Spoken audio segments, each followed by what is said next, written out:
আসসালামু আলাইকুম। এলএস কৃষিতে আপনাদের স্বাগতম। আমি লিমন আছি আপনাদের সঙ্গে। আজ আমি আপনাদের সঙ্গে গামবুড়া রোগ নিয়ে আলোচনা করব। সেটা আপনার লাইভে দেখাই দেব। গামবুড়া রোগ হলে মুরগির পোস্টমর্টেম রিপোর্টে কোথায় কী রকম কী দেখা যায়। আসলে খামারি বাইরে যারা আছেন তারা অনেকেই লক্ষণ দেখে মুরগির রোগ নির্ণয় করেন। আসলে বর্তমান অবস্থায় লক্ষণ দেখে মুরগির রোগ নির্ণয় করা খুবই অসম্ভব, খুবই কষ্টসাধ্য একটা বিষয়, আর সেটা সুস্পষ্ট নয়। তো সেক্ষেত্রে আমরা মুরগিটা পোস্টমর্টেম করে অবশ্যই জানতে পারি যে আসলে এর মূল রহস্যটা কোথায় বা এর রোগটা কী। তো চলুন আজ আমরা দেখে নেই গামবুড়া রোগ কিভাবে আমরা শনাক্ত করব মুরগি পোস্টমর্টেম করে।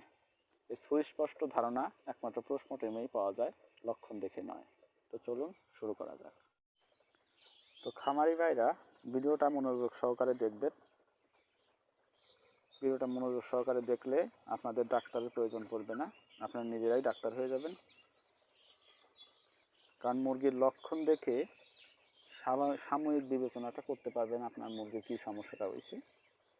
লক্ষণ দেখে 100% আপনি শিওর দিতে পারবেন না আসলেই যে আপনার মুরগির কী সমস্যাটা হয়েছে। সেটা আপনি শিওরিটি দিতে পারবেন অর্গান দেখে। যারা ডাক্তার আছে তারা দেখবেন মুরগি কাটার সময় খামারিদের কখনো বলে না যে মুরগির এই অর্গানে বা এইখানে এই সমস্যা হইলে এরকম দেখা যায়। তারা কখনোই আপনাদের দেখা দেবে না। কারণ হচ্ছে তারা যদি দেখাই দেয় তাহলে তারা ডাকবেন না, কারণ ডাক্তারের তখন আর প্রয়োজন পড়বে না, তাদের মার্কেটিং কমে যাবে। তো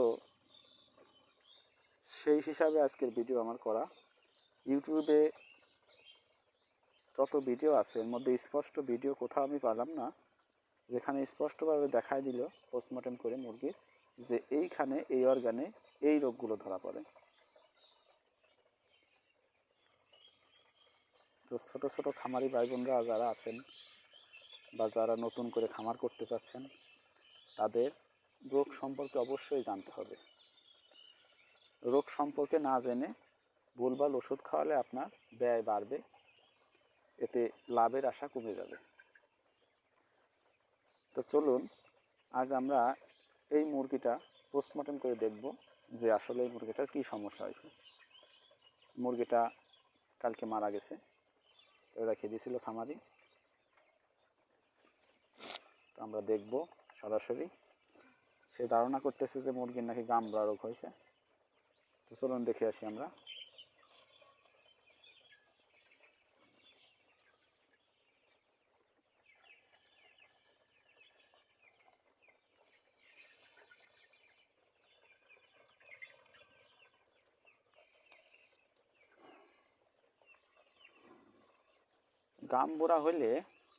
গামবুড়া রোগের প্রাথমিকভাবেই যেটা আমরা ধরে নিই সেটা হচ্ছে এদের বেস থাই বা মাসেলে রক্তের ফুটা থাকে বা পিন পয়েন্ট হ্যামারেজ থাকে। এই মুরগিটার দেখেন এখানে কোনো পিন পয়েন্ট হ্যামারেজ বা রক্তের ছিটা ফোটা কোথাও নাই। তারপর আমরা চলে যাব এর মাসেল পেশিতে, রানে। তো আপনারা দেখতে পাচ্ছেন একদম ক্লিয়ার, এখানে কোনো পিন পয়েন্ট হ্যামারেজ নাই।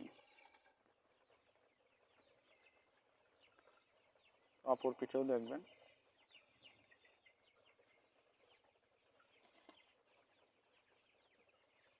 ক্লিয়ার।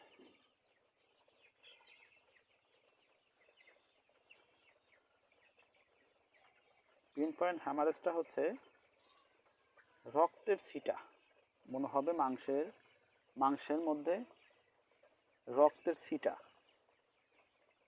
ঘিজি ঘিজি পাওয়া যাবে। তো এটা আমরা চেক করলাম, এরপরেও যদি না পাওয়া যায় তা আপনারা চলে যাবেন এর ভেতরের অন্ত্রে, সেটা হচ্ছে এর বাচ্চা। তো চলুন দেখি।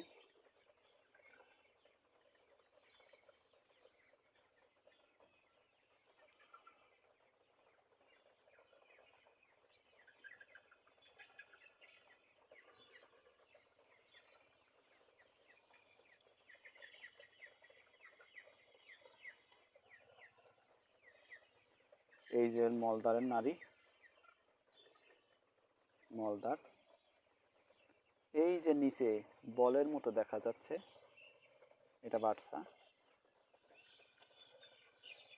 যদি আপনারা এই থাইতে পিন পয়েন্ট হ্যামারেজ না পান তাহলে 100% শিওর হওয়ার জন্য আপনারা এটা ফাড়বেন, এটা মধ্যে থেকে কাটবেন, মাঝখান থেকে। যদি এর মধ্যে পিন পয়েন্ট হ্যামারেজ থাকে তাহলে আপনারা 100% ধরে নেবেন যে মুরগিটা গাম্বুরা রোগে আক্রান্ত।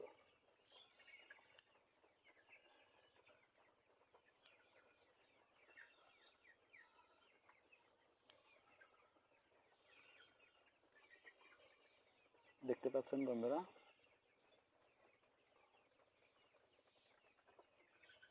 একদম ক্লিয়ার, এর মধ্যে কোনো দাগ নাই বা পিন পয়েন্ট হ্যামারেজ নাই।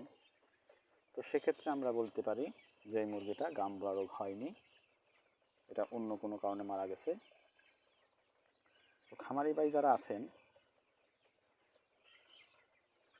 তারা কখনোই রোগ সম্পর্কে না জেনে বা স্পষ্ট রোগের স্পষ্ট ধারণা না পাওয়া পর্যন্ত আপনার ট্রিটমেন্ট করবেন না মুরগির।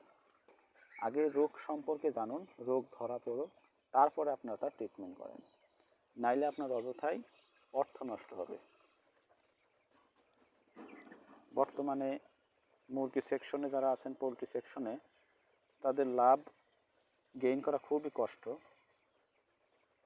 তাই আপনারা যতদূর সম্ভব চেষ্টা করবেন আপনাদের মুরগি যেন সঠিক ট্রিটমেন্টটা পায়, শুধু শুধু যেন ওষুধ খরচ না হয়।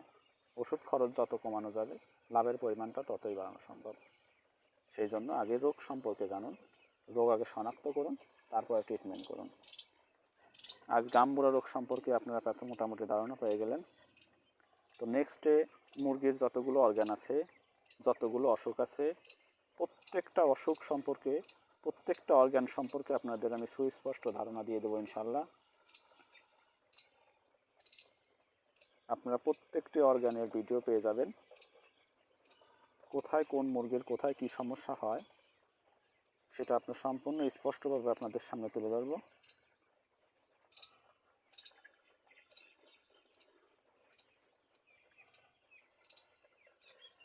যদি ভিডিওটা ভালো লেগে থাকে বা নেক্সট এরকম অনেক ভিডিও পেতে চান, সেক্ষেত্রে আপনার আমার চ্যানেলটা সাবস্ক্রাইব করবেন, এলএস কৃষি চ্যানেল।